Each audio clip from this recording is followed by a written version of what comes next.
Hello UPSC aspirants, आपका स्वागत है इस क्विक कॉन्स्टिट्यूशनल रिवीजन में।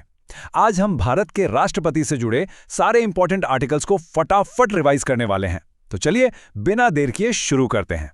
तो सवाल ये है कि आखिर वो कौन से आर्टिकल्स हैं जो हमारे देश के सबसे ऊंचे पद यानी राष्ट्रपति के ऑफिस को डिफाइन करते हैं। बस ये एक्सप्लेनर इसी सवाल का एक क्विक एंड इजी जवाब है जो आपके रिवीजन के लिए एक कॉन्स्टिट्यूशनल ब्लूप्रिंट की तरह काम करेगा। देखिए, हम इसे 4 मेन पार्ट्स में देखेंगे। पहला, प्रेसिडेंट का ऑफिस और उनका इलेक्शन कैसे होता है।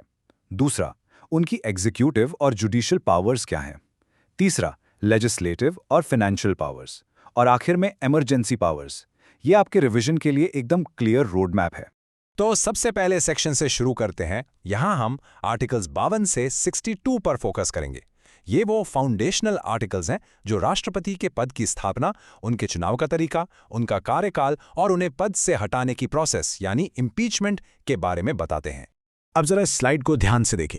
आर्टिकल 52 कहता है कि भारत का एक राष्ट्रपति होगा। सिंपल। पर यहां जो दो आर्टिकल्स आपको बिल्कुल नहीं भूलने हैं वो है आर्टिकल 54 जो इलेक्शन प्रोसेस बताता है और आर्टिकल 61 जिसमें इम्पीचमेंट की पूरी प्रक्रिया दी गई है। यकीन मानिए प्रीलिम्स और मेंस दोनों के लिए ये सुपर इंपॉर्टेंट है। चलिए अब देखते हैं प्रेसिडेंट इन एक्शन, मतलब उनकी एग्जीक्यूटिव और जुडिशियल पावर्स क्या क्या हैं।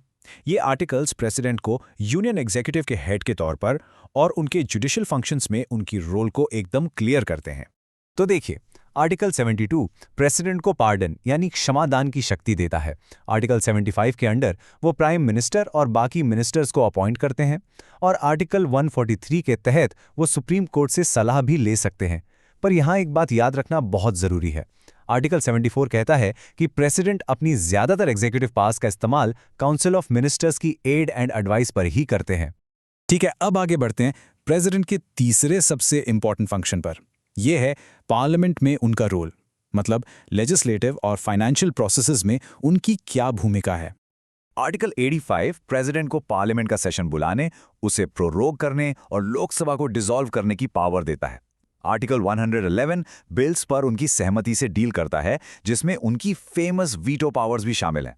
और हाँ, आर्टिकल 123 यानी ऑर्डिनेंसेस जारी करने की शक्ति एग्जाम पॉइंट ऑफ व्यू से बहुत बहुत इंपॉर्टेंट है। सोचिए, जब पार्लियामेंट सेशन में ना हो और कानून की जरूरत आन पड़े तब ये पावर काम आती है। और अब हम आते हैं प्रेसिडेंट की शक्तियों के फाइनल सेट पर। ये वो एक्स्ट्राऑर्डिनरी पावर्स हैं जो उन्हें देश में किसी बड़े संकट के समय, क्राइसिस के टाइम में एक्ट करने के लिए दी गई हैं। सबसे पहले है आर्टिकल 352। ये नेशनल इमरजेंसी की घोषणा से जुड़ा है जो वॉर, एक्सटर्नल अग्रेशन या आर्म्ड रेबेलियन के आधार पर लगाई जा सकती है।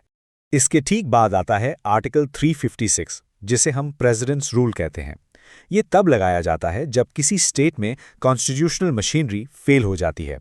और आखिर में है आर्टिकल 360 जो फाइनेंशियल इमरजेंसी से डील करता है जब देश की फाइनेंशियल स्टेबिलिटी को कोई खतरा हो। तो चलिए अब इस पूरे डिस्कशन को क्विकली समराइज करते हैं और देखते हैं कि इंडियन कॉन्स्टिट्यूशन में प्रेसिडेंट का ओवरऑल रोल आखिर है क्या।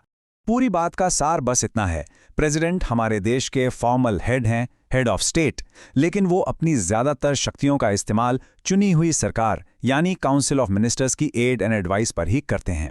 ये बात आर्टिकल 74 में बिल्कुल साफ साफ लिखी है। और हम आपको इस एक सवाल के साथ छोड़कर जा रहे हैं।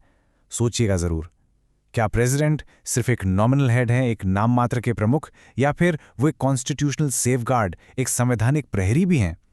अपनी एग्जाम प्रेपरेशन के लिए इस रोल के एनालिसिस पर जरूर ध्यान दीजिएगा।